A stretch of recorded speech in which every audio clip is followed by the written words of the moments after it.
অখিলেশই আসল দোষী জানতে পেরে অখিলেশের মুখোমুখি দাঁড়ায় ঋতুজা। হ্যাঁ বন্ধুরা, এমনটাই দেখা যাবে। বিস্তারিত জানতে ভিডিওটিতে লাইক দিয়ে চ্যানেলটি সাবস্ক্রাইব করে দেখতে থাকুন। গল্পের শুরুতেই দেখা যাবে অখিলেশ ও মুক্তির পাঠানো গুন্ডাগুলো যখনই কম্পাসের অ্যাম্বুলেন্স দাঁড় করায় তখনই দেখা যায় সেখান থেকে বেরিয়ে আসে কম্পাস। এটা দেখে অবাক হয়ে যায় গুন্ডাগুলো বলতে থাকে, আপনি এখানে কি করছেন? তখন কম্পাস বলতে থাকে, আমার বাবাকে দিয়ে হচ্ছে না, আমার মাকে কি প্রয়োজন? আমার মা তো পড়াশোনা কিছুই জানে না, আমার মা তো রিসার্চ সম্পর্কে কিছুই বোঝে না, তারপর তার থেকে বরং আমাকে দিয়ে চলুন। এদিকে দেখা যায় বিহান ঋতুজাকে বলতে থাকে, জানো মা, তো এই বিয়েটা একদম পাকামো শুরু করে দিয়েছে, তুমি কিন্তু ওকে থামাও, না হলে আমরা অনেক বড় বিপদে পড়ে যাব। ওকে বললাম যে পুলিশের সাহায্য নিতে, ও বলছে পুলিশের সাহায্য নেবে না, ও একাই সবটা লড়বে। তখন তখন ঋতুজা বলতে থাকে, প্লিজ বাবা, তুমি যদি ওর পাশে থাকতে না পারো, ওর মনোবলটা ভেঙে দিও না, ওকে ওর মতো করে লড়তে দাও প্লিজ। ও ও ও ওর লড়াইটা ওর মতো করেই লড়ে নিক। তখন দেখা যায় তখন তখন মাহির মা বলতে থাকে, হ্যাঁ বিহান প্লিজ, তুমি তুমি কম্পাসের পথে বাধা হয়ে দাঁড়িও না। তখন দেখা যায় বিহানকে ঋতুজা বুঝাতে থাকে, শোনো, যদি এটার জন্য কম্পাসকে এতটাই লুকিয়ে লুকিয়ে থাকতে হয়, মেয়েটা কেন লুকিয়ে থাকবে? যদি ও লুকিয়ে থাকবে, তবে এত কষ্ট করে ওর বাবাকে ফিরিয়ে আনার কি ওর কোনো প্রয়োজন ছিল? ও ওর বাবাকে ফিরিয়ে এনেছে, মেয়েটা বাবা মাকে নিয়ে হাসি খুশি জীবন সবার সামনে কাটাবে, আর ওকে ওকে পালিয়ে পালিয়ে বেড়াতে হচ্ছে। ও তো এভাবে বাঁচতে চায় না, ওর লড়াইটা ওকে লড়তে দাও। এভাবে যদি আমরা সবসময় মুখ লুকিয়ে রাখি তবে কি হবে? ঠিক তখনই অখিলেশ এসে বলতে থাকে, ঋতুজা কি হয়েছে? তখন দেখা যায় তখন ঋতুজা বলতে থাকে, বাহ অখিলেশ, তুমি দেখছি কিছুই জানো না। তুমি কি কিছুই জানো না, নাকি জেনে না জানার ভান ধরে আছো? তখন দেখা যায় অখিলেশ বলতে থাকে, এসব তুমি কি বলছো? কি জানার কথা বলছো তুমি?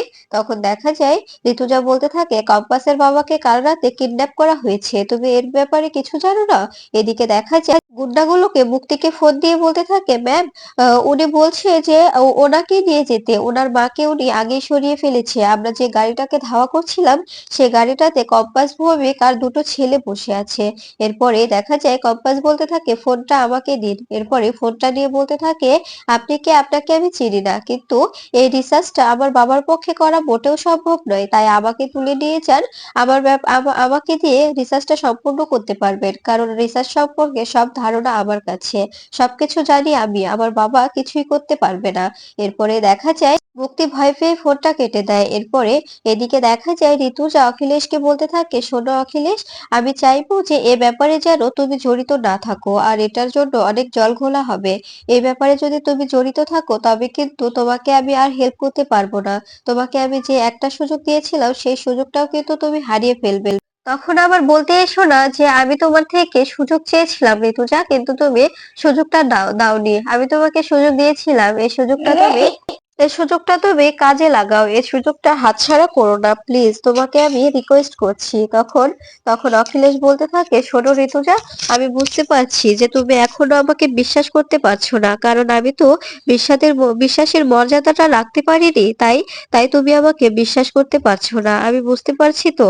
তখন দেখা যায় ঋতুজা বলতে থাকে, তোমাকে আমি শুধু সাবধান করলাম অখিলেশ, আমি তো তোমাকে আমি তো তোমাকে অন্য কিছু বলিনি, তোমাকে আমি শুধু সাবধান করলাম যে তুমি যেন এ ব্যাপারে না ঢুকো। তখন দেখা যায় অখিলেশ বলতে থাকে, তুমি একদম নিশ্চিন্তে থাকো। আর বিহারকে বলতে থাকে, আচ্ছা বিহার, তুই তুই কম্পাসের পাশে দাঁড়াবি না? তুই কম্পাসের পাশে দাঁড়ালেও তো পারতাম। এদিকে দেখা যায় অভিকের দত্ত সেই মুক্তির ডেরাতে আসলে তখন মুক্তি বলতে থাকে, আমি কিছু বুঝতে পারছি না কি করা যায়, কম্পাস নিজ থেকে বলছে যে ওইখানে আসবে, ও কি নতুন কোনো চাল চালছে নাকি? ও কি কোনো প্ল্যান করেছে? তখন অভিজ্ঞান দত্ত বলতে থাকে, এখন কম্পাসকে এখানে আনাটা ঠিক হবে না, আমার মনে হচ্ছে ও নতুন কোনো চাল চালছে। আর আর ওকে অখিলেশের সঙ্গে একটা মিটিং ডাকতে হবে আজ রাতে সেই সেই লিডার আসছে, যে লিডারের কাছে আমরা এই ফর্মুলাটা সমর্পণ করতে চেয়েছিলাম, আর ওনার সামনে অখিলেশের সঙ্গে একটি মিটিং ডাকতে হবে।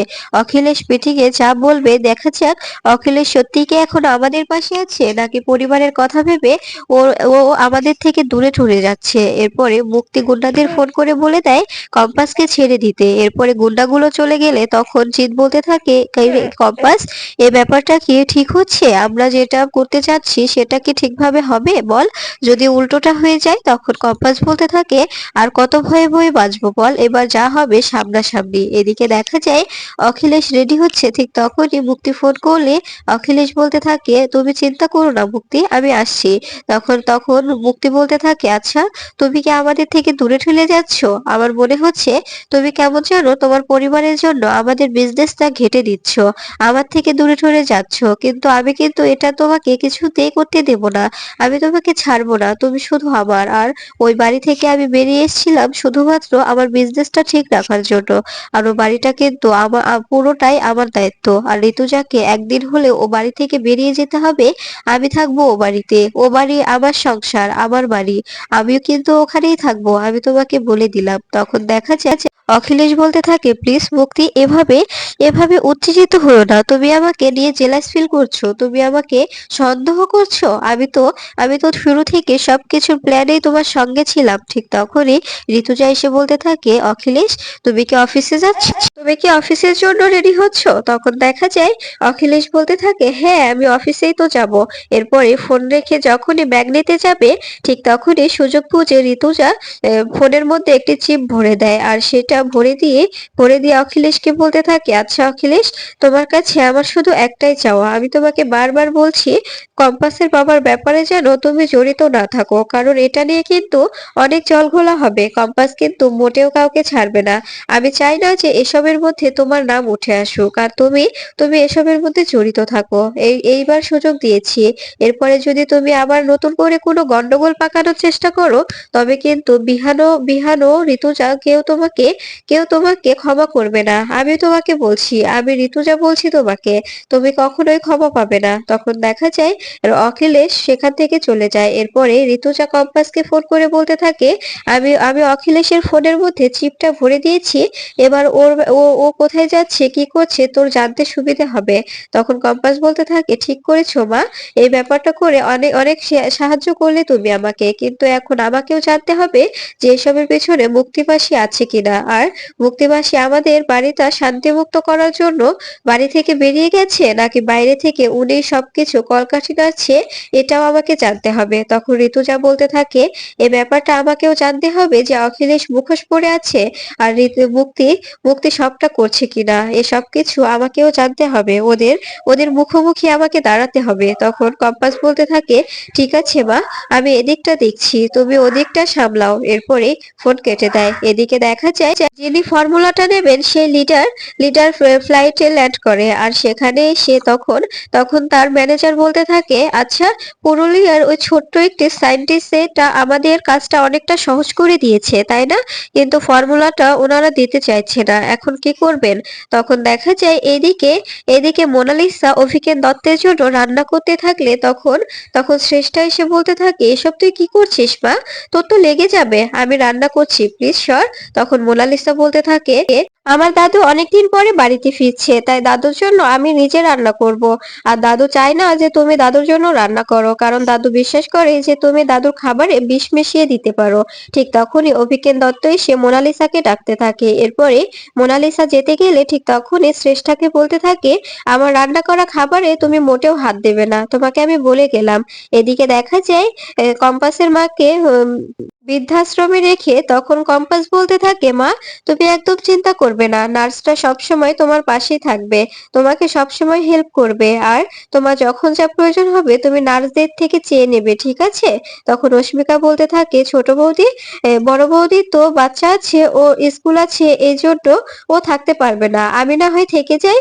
তখন কম্পাস বলতে থাকে, "না অস্মিকা, তুমি এখানে থাকলে বাড়িতে মাহি প্রশ্ন উঠতে পারে, তখন মাহি সবকিছু জানার চেষ্টা করতে পারে আর মোনালিসাকে আমার মায়ের খবরটা জানিয়ে দিতে পারে, তাই তোমাকে এখানে থাকতে হবে না, আমরা কেউ এখানে বেশি আসবো না, আমরা সবটা নার্সদের হাতে ছেড়ে দিয়েছি, নার্সরাই সবটা করবে, আমরা সময় মতো যখন বেশি প্রয়োজন হবে তখন আসবো, সবসময় যাতায়াত করবো না এখানে।"